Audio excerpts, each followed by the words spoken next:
Federal board of revenue ने tax चोरों के खिलाफ कार्रवाइयां तेज करते हुए बैनुल-अक़वामी शोहरत याफ्ता फैशन डिजाइनर नोमी अंसारी के खिलाफ ₹1.25 अरब के सेल्स टैक्स फ्रॉड की FIR दर्ज कर ली है। रिपोर्ट के मुताबिक ज़राए ने कहा कि FBR के मातहत इदारे कारपोरेट टैक्स ऑफिस कराची ने टैक्स चोरी की इत्तला मिलने पर कारपोरेट टैक्स ऑफिस कराची की टीम ने वर्किंग मुकम्मल करके अपनी इब्तदाई छानबीन में शवाहद मिलने की बुनियाद पर कार्रवाई की है।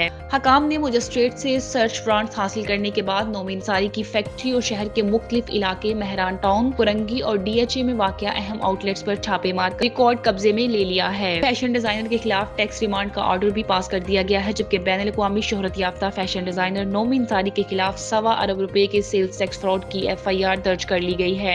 FBR हकाम के मुताबिक कारपोरेट टैक्स ऑफिस कराची ने टैक्स चोरों के खिलाफ कार्रवाइयों में तेजी लाते हुए आलमी शोहरत याफ्ता पाकिस्तानी फैशन डिजाइनर नोमी अंसारी के खिलाफ ₹1.25 अरब के सेल्स टैक्स फ्रॉड का मुकदमा दर्ज कर लिया है। ज़राए के मुताबिक नोमी अंसारी की बैरून मुल्क से वापसी पर गिरफ्तारी का इम्कान है। मुलजिम को गिरफ्तार करने के बाद कस्टम और टैक्सेशन कोर्ट के सामने पेश किया जाएगा। वाज़ेह रहे कि कारपोरेट टैक्स ऑफिस ने रवा साल फरवरी में कराची में गैर मामूली कार्रवाइयां करते हुए नोमी अंसारी की फैक्ट्री और मुख्तलिफ आउटलेट्स को सेल्स टैक्स फ्रॉड और पॉइंट ऑफ सेल कवानीन की खिलाफ वर्जी के बायस सील कर दिया था। कारपोरेट टैक्स ऑफिस कराची ने मजिस्ट्रेट से सर्च वारंट हासिल करने के बाद नोमी अंसारी की फैक्ट्री और शहर के मुख्तलिफ इलाकों महरान टाउन, कुरंगी और DHA में वाक़या अहम आउटलेट पर छापे मारे थे। इस बारे में FBR हकाम का कहना है कि इन्फोर्समेंट के बारे में जारी करदा हदायत की रोशनी में मुल्क की फील्ड फॉर्मेशन की जानिब से कार्रवाइयां की जा रही हैं।